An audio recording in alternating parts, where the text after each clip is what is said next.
कमलपुर गांव अपने शांत माहौल और मेहनती लोगों के लिए मशहूर था। उसी गांव के बीचों बीच एक छोटी सी टीन की छत वाली रसोई थी, जिस पर बड़े अजीब अक्षरों में लिखा था, आलू सब्जी की रसोई। उस रसोई का मालिक था गरीब लेकिन हंसमुख आदमी, जोगेंद्र। जोगेंद्र की एक सबसे अनोखी बात थी, वह हर खाने में आलू डालता था। चाहे पराठा हो, बिरयानी हो, सब्जी हो या फिर खीर, हर चीज में आलू जरूर होता था। गांव वाले अक्सर उसका मजाक उड़ाते थे। अरे भाई, ये आदमी तो पानी में भी आलू डाल कर देगा। इसके रसोई में गए तो आलू बनकर ही वापस लौटोगे। कभी ऐसा दिन आएगा जब चाय में भी आलू मिलेगा। इसका कोई भरोसा नहीं है भाई। लेकिन फिर भी लोग उसकी रसोई में खाना खाने आते थे। वजह थी सस्ता और पेट भर खाना। एक दोपहर तेज धूप में गांव के दो मजदूर रामू और भीमा काम खत्म करके सीधे जोगेंद्र की रसोई पर पहुंचे। रामू ने थकी हुई आवाज में कहा, अरे जोगेंद्र, आज क्या बनाए खाने में? बहुत जोर की भूख लगी है भाई, कुछ बढ़िया सा लेकर आ जल्दी। भाई आज तो मजा आ जाएगा। आलू पूरी है, आलू की बिरयानी है, आलू की सब्जी है, आलू की खीर है और आलू के पराठे भी हैं। यह सुनते ही दोनों मजदूर एक दूसरे का मुंह देखने लगे। भीमा ने हैरानी से कहा, अरे भाई, हर जगह आलू कैसे डाल दिया तूने? क्या आलू की खेती बीती करते हो क्या? बाकी चीजें तो समझ में आती हैं, पर ये आलू की खीर क्या नई मुसीबत है? कैसे बना ली आलू की खीर भाई तुमने? अरे इसमें कौन सी बड़ी बात है। पहले आलू को अच्छे से उबालो, फिर उसका छिलका उतारो, उसके बाद दूध में चीनी और घी डालकर पकाओ। बस तैयार हो गई आलू की खीर। लगाओ जल्दी 2 प्लेट आलू बिरयानी और 2 आलू के पराठे। आज बस आलू ही खाना पड़ेगा। जोगेंद्र तेजी से चूल्हे की तरफ गया। मिट्टी के चूल्हे पर बड़े भगोने में बिरयानी पक रही थी। पूरे रसोई में मसालों और देसी घी की खुशबू फैल रही थी। कुछ ही देर में वह गर्मा गर्म आलू बिरयानी और मक्खन लगे आलू के पराठे लेकर आया। लो भाई, आपके लिए स्पेशल आलू बिरयानी और आलू के पराठे, मजे से खाइए। दोनों मजदूर खाने लगे। अरे भाई, कुछ भी खाऊं तो बस आलू खाने जैसा ही लगता है। ना बिरयानी का स्वाद आता है, ना पराठे का। तुम्हें बाजार से आलू ही ना मिले, नहीं तो रोज रोज आलू ही खिलाओगे हमें तुम। आगे जाके हमें आलू ही जिंदा रखने वाले हैं। आलू को कम मत समझना, कुछ दिनों में तुम्हें पता चल ही जाएगा। कुछ दिनों बाद कमलपुर गांव में अजीब मुसीबत शुरू हो गई। खेतों में कुछ भी नहीं उग रहा था, न धान, न गेहूं, न कोई सब्जी। जो किसान बीज बोते, अगले ही दिन वह सड़ जाता। पूरा गांव चिंता में डूब गया था। एक सुबह गांव के सारे किसान इकट्ठा होकर मुखिया जी के घर पहुंचे।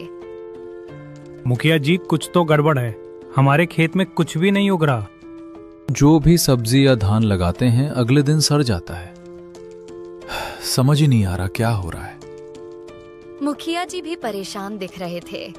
उन्होंने गंभीर आवाज में कहा, तुम लोग चिंता मत करो, कल मैं शहर से मिट्टी का डॉक्टर बुलाता हूँ। वही जांच करके बताएगा कि आखिर समस्या क्या है। अगले दिन डॉक्टर अरविंद कुछ किसानों और मुखिया जी के साथ खेतों में पहुंचे। उन्होंने मिट्टी हाथ में लेकर सूंघी, मशीन से जांच की और कुछ नमूने डिब्बों में भर लिए। करीब 1 घंटे बाद डॉक्टर का चेहरा गंभीर हो गया।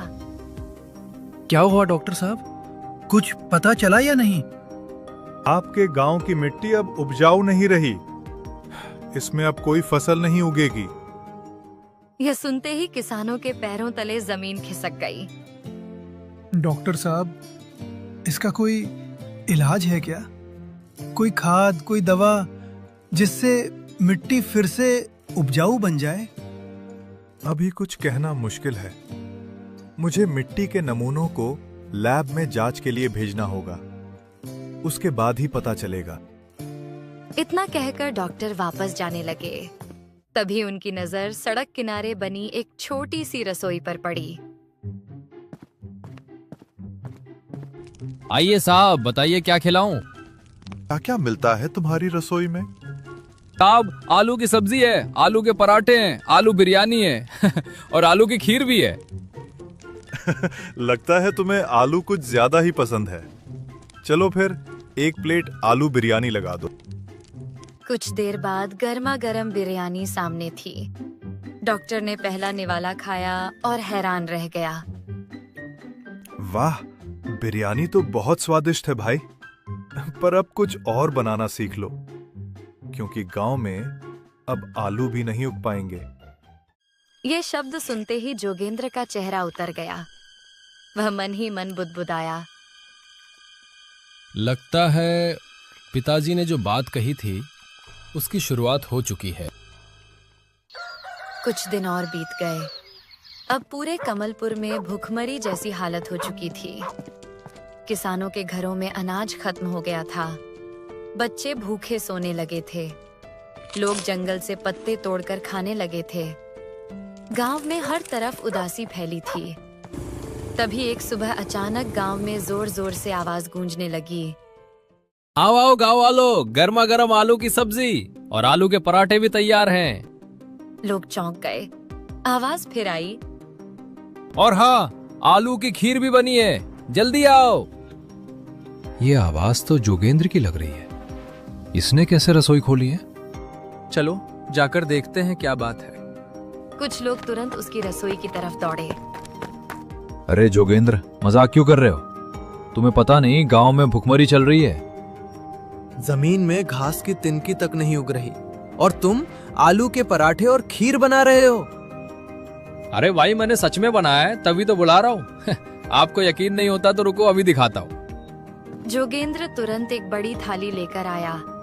उसमें गर्मा गर्म आलू की सब्जी, मक्खन लगे आलू के पराठे और मिट्टी के कुल्हड़ में आलू की खीर थी। खुशबू इतनी शानदार थी कि सबके मुंह में पानी आ गया। लोग हैरानी से देखने लगे। पर तुमने ये सब बनाए कैसे? पूरे गांव में कुछ नहीं उग रहा, फिर ये ताजे आलू कहाँ से आए? वो एक राज है, सही समय आने पर सब बता दूंगा। पहले पराठे खाओ, ठंडे हो रहे हैं। भूखे गांव वालों ने ज्यादा सवाल नहीं पूछे। सब टूट पड़े खाने पर। गांव वालों को उस राज के बारे में बता ही देना होगा, तभी इस भुखमरी पर कोई हल निकलेगा। उसी दिन दोपहर में वही मिट्टी वाले डॉक्टर फिर से कमलपुर गांव पहुंचे। डॉक्टर साहब, कुछ पता चला? कोई इलाज मिला? मुझे माफ कीजिए मुखिया जी, मैंने सारे टेस्ट कर लिए, लेकिन हर टेस्ट फेल हो गया। मतलब क्या हुआ डॉक्टर साहब? अब इस मिट्टी में कभी भी कोई फसल नहीं उग सकती, न सब्जी न धान, कुछ भी नहीं। ये सुनते ही मुखिया जी की आंखें फैल गईं। पूरा गांव जैसे अंधेरे में डूब गया। शाम होते ही मुखिया जी ने गांव के सभी किसानों को चौपाल में बुलाया। सारे किसान चिंतित चेहरे लेकर बैठे थे। अब हमारे पास सिर्फ एक ही रास्ता बचा है। हमें ये गांव छोड़कर किसी दूसरी जगह जाना होगा। तभी पीछे से एक आवाज आई। नहीं मुखिया जी, हमें कहीं जाने की जरूरत नहीं है। आज ही जोगेंद्र ने अपनी रसोई फिर से शुरू की है। वो सबको आलू से बना खाना खिला रहा है। क्या? ये कैसे संभव है? उसने आलू कहां से लाए? अगर यकीन नहीं है तो चलकर देख लीजिए। सारे किसान और मुखिया जी तुरंत जोगेंद्र की रसोई की तरफ चल पड़े। वहां पहुंचकर उन्होंने देखा कि जोगेंद्र अपनी रसोई बंद करके जाने ही वाला था।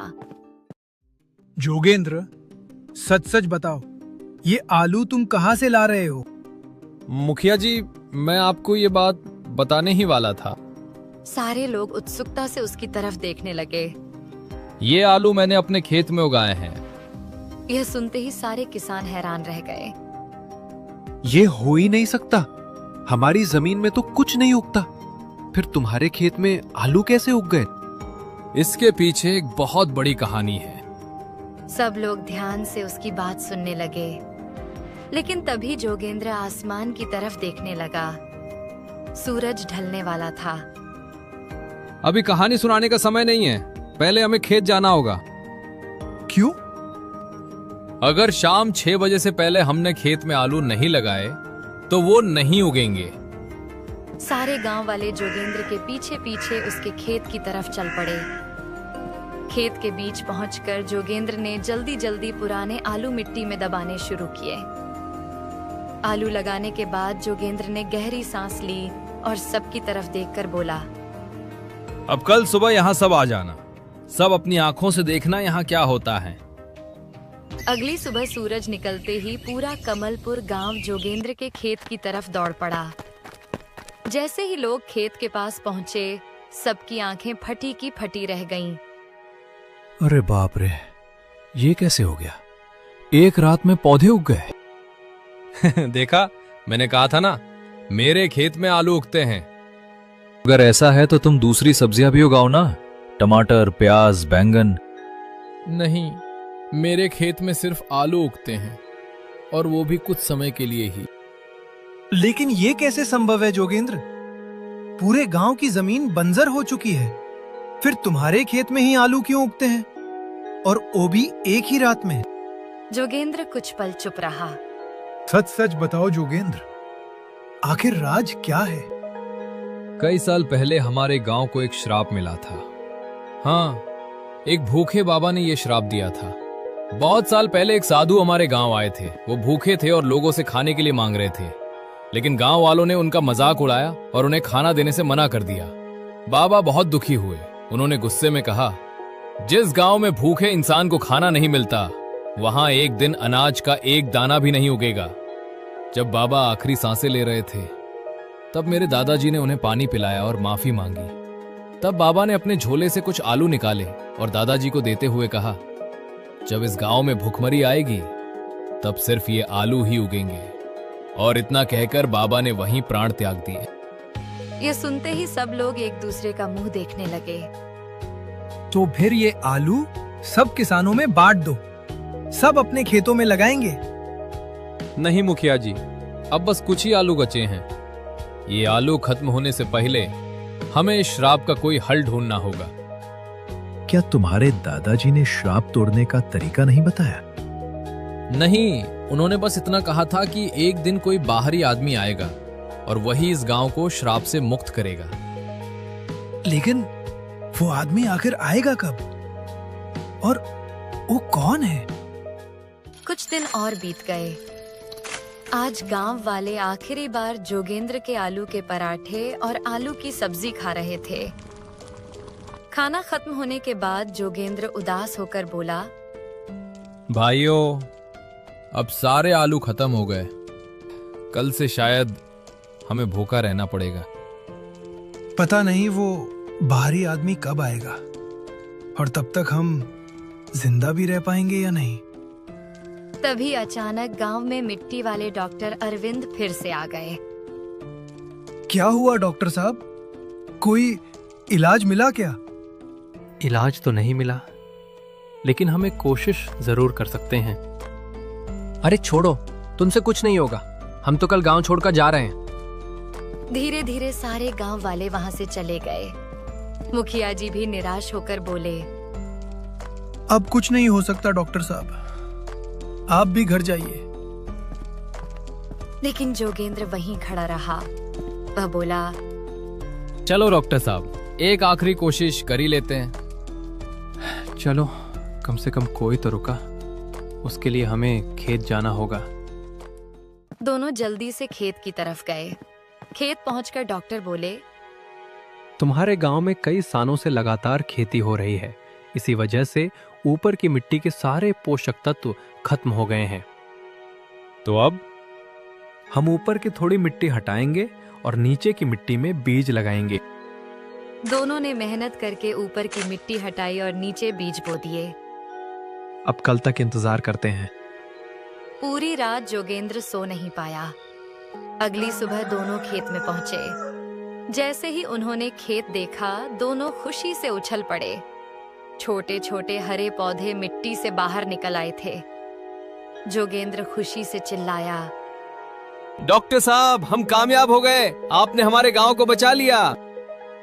थोड़ी देर में पूरा गांव खेत में इकट्ठा हो गया। सब लोग डॉक्टर की तारीफ करने लगे। मुखिया जी भावुक होकर बोले, जोगेंद्र, तुम्हारे दादाजी सही कहते थे। कोई बाहरी आदमी ही हमारे गांव को इस श्राप से मुक्त करेगा। धीरे धीरे पूरा कमलपुर फिर से हरा भरा हो गया। अब जोगेंद्र की रसोई में सिर्फ आलू ही नहीं, बल्कि कई तरह की सब्जियां बनने लगीं। और इसी के साथ कहानी का अंत यही हुआ।